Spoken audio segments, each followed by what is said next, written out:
Spark today news. Spark એટલે ચિંગારી, એ સત્યતાની ચિંગારી, એ સ્વચ્છતાની ચિંગારી, એ મારાપણાની ચિંગારી. હા, ત્યારે સ્પાર્ક ટુડે ન્યૂઝ એક મુહિમ લઈને આવ્યું છે, સ્વચ્છતાની મુહિમ. વડોદરા શહેર મારું છે અને મારા વડોદરા શહેરને સ્વચ્છ કરવું છે. અલગ અલગ એનજીઓના અગ્રણીઓ ભેગા થયા છે, અલગ અલગ ધાર્મિક સંસ્થાઓના અગ્રણીઓ ભેગા થયા છે, અલગ અલગ સામાજિક આધ્યાત્મિક સંસ્થાઓના વડાઓ આવ્યા. ગઈકાલે વ્રજધામ આધ્યાત્મિક સંકુલ માંજલપુર ખાતે એક અગત્યની બેઠક થઈ, એટલે કે મિટિંગ થઈ. વડોદરા શહેરને કેવી રીતે સ્વચ્છ કરી શકીએ, વડોદરા શહેરમાં એવા કયા પ્રકારના ચેન્જીસ થાય, એવા કયા પ્રકારના નિર્ણયો લેવાય, કયા પ્રકારની પહેલો આપણા પોતા થકી થાય, તેવા અનેક નિવેદનો ધાર્મિક કાર્યકર્તાઓ, ધાર્મિક અગ્રણીઓ, સામાજિક સંસ્થાના અગ્રણીઓ, એનજીઓ ચલાવતા મહાનુભાવો, આ તમામ લોકોના નિવેદનો લેવામાં આવ્યા, તમામ લોકોના નિવેદનો સાંભળવામાં આવ્યા. સ્પાર્ક ટુડે ન્યૂઝ દ્વારા સ્વચ્છ વડોદરા, સુંદર વડોદરાનું એક અભિયાન શરૂ થયું છે. વ્રજધામ આધ્યાત્મિક સંકુલ ખાતે વિચાર મંચનું પણ આયોજન કરવામાં આવ્યું. બીએપીએસ સ્વામિનારાયણ સંપ્રદાયના અગ્રણી, હરિધામ સોખલા સ્વામિનારાયણ સંપ્રદાયના અગ્રણીઓ, મુસ્લિમ બિરાદરો, સાથે નિરંકારી સમાજ, અનેક ધાર્મિક આધ્યાત્મિક સમાજના અગ્રણીઓ ઉપસ્થિત રહ્યા. મિત્રો, સાથે જ વેપાર વિકાસ એસોસિએશનના પ્રમુખ પરેશભાઈ પરીખ પણ ઉપસ્થિત રહ્યા, તેઓએ પણ નિવેદન આપ્યું.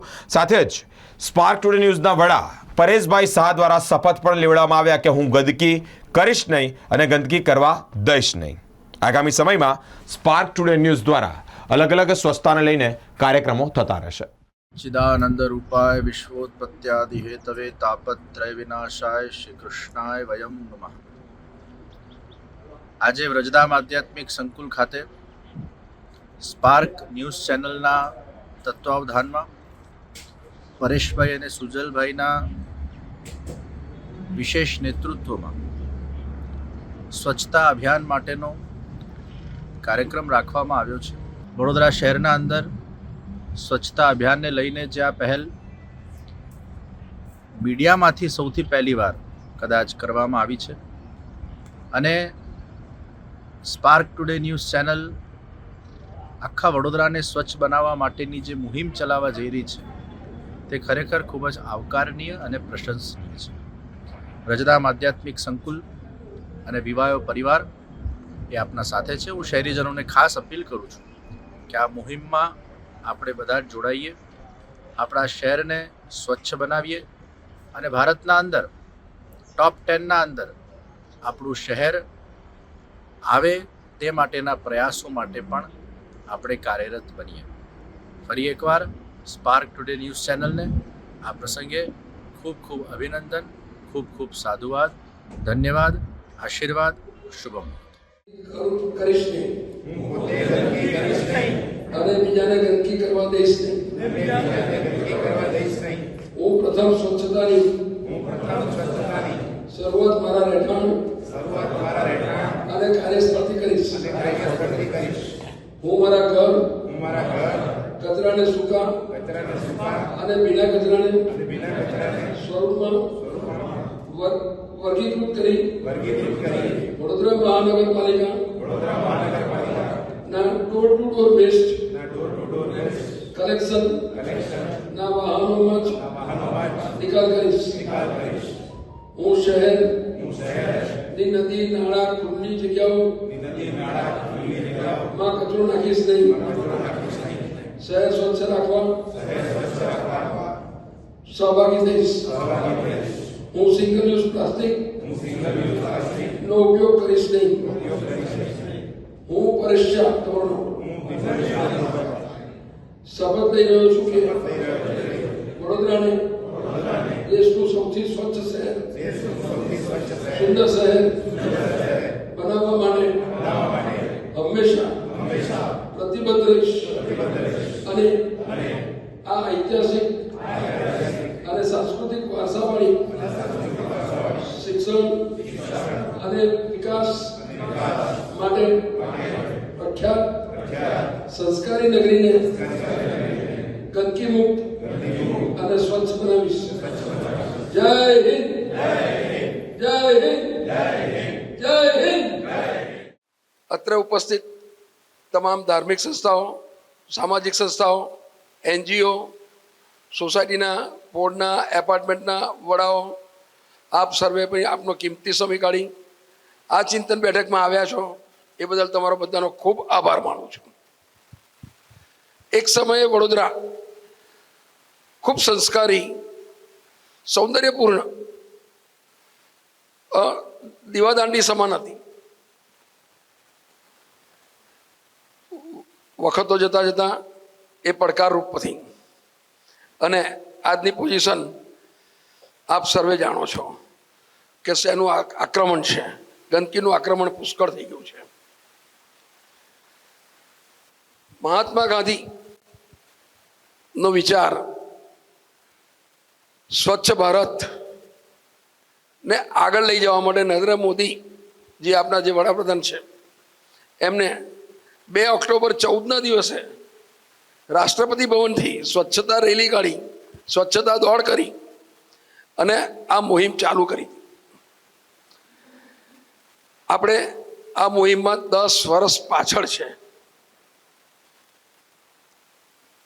કઈ વાંધો નહીં, દેર હુઆ દુરસ્ત હુઆ. 10 વર્ષ પાછળ છે તો આપણે 10 ગણી સ્પીડથી આ મુહિમને આગળ ચલાવીશું, 10 ગણું મહેનત કરીશું અને આપણે આપણો ટાર્ગેટ ઉપર પહોંચી જઈશું. મને વિશ્વાસ છે અને તમારા બધામાં પણ મને વિશ્વાસ છે.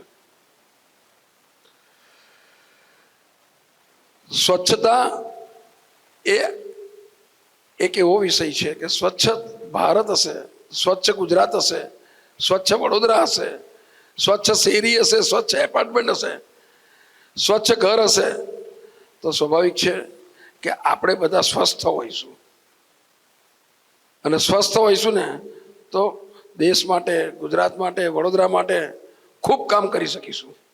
એટલે દેશની ઉન્નતિ માટે પણ સ્વચ્છતાની ખૂબ જરૂર છે.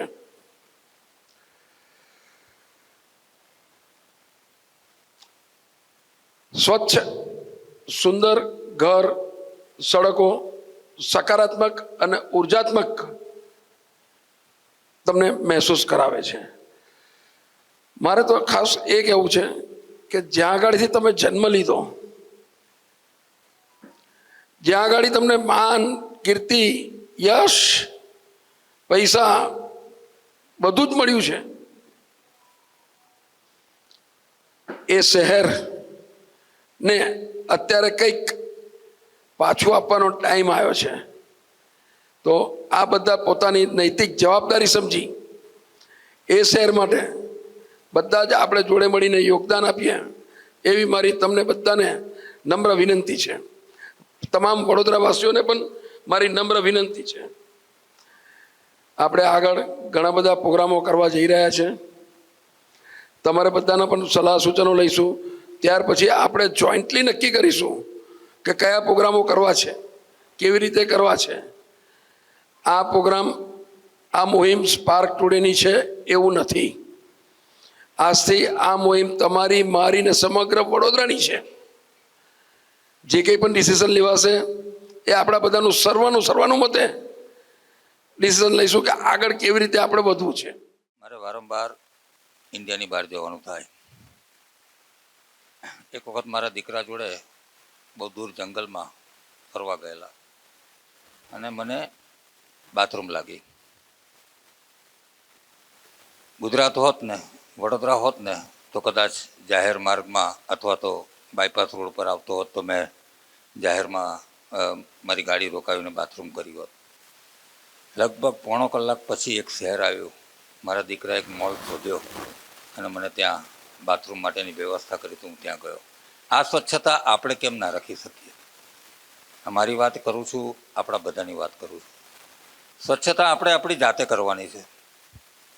તમારામાંથી 80% લોકો આઉટ ઓફ ઇન્ડિયા ફરવા જતા હશો. શું તમે ત્યાં પડીકીનો કચરો ફેંકશો? ત્યાં કોઈ પણ કાગળ ફેંકશો? નહીં ફેંકો.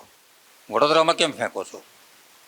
આપણી આ માનસિકતા બદલવા માટે સ્પાર્ક ટુડે અને પરેશભાઈ આ મુહિમ ઉપાડી છે. એને વડોદરા વેપાર વિકાસ એસોસિએશન ખરા દિલથી સપોર્ટ કરે છે. જે દિવસથી આ જ જગ્યાએ હું પણ સાક્ષી હતો કે પરેશભાઈએ બ્રજરાજ મહારાજની સાનિધ્યમાં વાત કરી હતી કે વડોદરાને સ્વચ્છ બનાવવામાં ફક્ત મહાનગર સેવા સદનનો ફાળો નથી, આપણા સૌનો પણ ફાળો બહુ જરૂરી છે. મારા એસોસિએશનમાં 35,000 વેપારીઓ છે. દિવાળીના ટાઈમમાં અમારા રોડ ઉપર 2 જ કચરા ટોપલી છે. એક મેન્ટાલિટી છે, તમે તમારી જાતને કલ્પી લેજો કે તમે ક્યાં છો અને હું પણ ક્યાં છું. મેં મારી પણ ખરાબ વાત કરી છે કે કચરા ટોપલી ભરેલી હશે કે નહીં ભરેલી હોય, તમારી ગાડી કે સ્કૂટર ઊભું હશે ને તમારા ઘરનો કચરો તમે થ્રો કરશો. એક સંસ્કારી રીતે સ્પાર્કમાં આ ફોટા બતાવતા નથી. કૌશરભાઈ પાસે અને પરેશભાઈ પાસે આવા 15 થી 20 ફોટોગ્રાફ આવેલા છે. એક માણસ જ છે, આપણે 2 પગના માણસ છે. ઇન્દોરના પણ 2 પગના માણસ છે, સુરતના પણ 2 પગના માણસ છે. એમનો પહેલો નંબર કેમ આવે છે, આપણો કેમ નથી આવતો? એટલી મહાનગર સેવા સદનની ભૂલો તો ઢગલાબંધ છે. વડોદરા વેપાર વિકાસ એસોસિએશન વખતો વખત મહાનગર સેવા સદન સાથે આ બાબત માટે ચર્ચા વર્ષોથી કરે છે. ડૉક્ટર વિનોદ રાવ હતા તો ડૉક્ટર વિનોદ રાવે એક મુહિમ ઉપાડેલી હતી સ્વચ્છ વડોદરા માટે, ગ્રીન વડોદરા ક્લીન વડોદરા. એમાં અમારા જેવા ઘણા બધા જણને રાખેલા. એના પછી ડૉક્ટર વિજયભાઈ શાહે પણ આ મુહિમ શરૂ કરેલી. પણ આ એક કન્ટિન્યુઅસ પ્રોસેસ છે. મેન્ટાલિટી, કારણ કે આપણે સતત કોર્પોરેશનને ગાળો દઈશું ને તો એ કામ માટે એક રાજકારણ આખું જુદું છે. પણ અત્યારની મુહિમ શું છે કે આપણે કેટલા સુધરી શકીશું. મારાથી જ પહેલ કરું. હું અમદાવાદથી વડોદરા કાયમ આવતો હોઉં છું, મહિનામાં 1-2 વાર. તો મને ઘણી બધી વાર બાથરૂમ લાગતી તો નડિયાદ બાર રોડ ઉપર ઊભા રહીને કરતો. પણ જ્યારથી અમેરિકા મેં આ સિસ્ટમ જોઈ કે ભાઈ મારાથી રોડ ઉપર ના થઈ શકે તો છેલ્લા 3-4 વર્ષથી ગાડી નથી ઊભી રાખતો. કોઈ પણ ટોલ ટેક્સ પૂરો થાય ત્યાં યુરિનલ હોય તો ત્યાં બાથરૂમ જઉં છું. આ મેન્ટાલિટી આપણે સૌએ કરવાની છે. મોદી સાહેબે જે દિવસથી કીધું છે ને કે તમે કચરો બહાર ના ફેંકો, 80% લોકોને મેં જોયું છે કે ગાડીમાંથી કચરો બહાર નથી ફેંકતા. આ 20% લોકો હજુ પણ નથી સુધર્યા. આ 20% લોકો સુધરશે ને તો વડોદરા 50%થી વધુ સરસ ક્લીન થઈ જશે. ખાસ પરેશભાઈને અને સ્પાર્ક ટુડેને ખૂબ ખૂબ અભિનંદન આપવાના છે. આપણે સૌએ જોઈન્ટલી આજે જોગાનું જોગ મહાનગર સેવા સદન અને 82 કેટલા કોર્પોરેટર છે કૌશરભાઈ? 82? મને બહુ ખ્યાલ નથી. ભાજપના કેટલા? દીપકભાઈ કેટલા કોર્પોરેટર? 76. એવું ભાજપના નહીં, ટોટલ? હા, જેટલા હશે એટલા. એમાંથી કોઈ કે આવવાની જરૂર હતી પણ નથી આવ્યા. પણ આપણે સૌએ ભેગા થઈને મહાનગર સેવા સદનની સાથે વડોદરા સ્વચ્છ રાખવાની એક મુહિમ ઉપાડવાની છે. અહીંયા આપણે ફક્ત વાત આપણી કરવાની છે. મહાનગર સેવા સદનની વાત ફરી કોઈકવાર સ્પાર્ક ટુડેના માધ્યમથી આપણે ફરી એક વખત કરીશું. પણ આપણે સૌએ આજે ભેગા થઈને કંઈક પ્રતિજ્ઞા કરવાની છે. આ ફક્ત વડોદરા વેપાર વિકાસ એસોસિએશન કે પરેશભાઈ કે સ્પાર્ક ટુડેનો આ વિચાર નથી. આ આજના કાર્યક્રમનું નામ જ વિચાર મંચ આપીશ.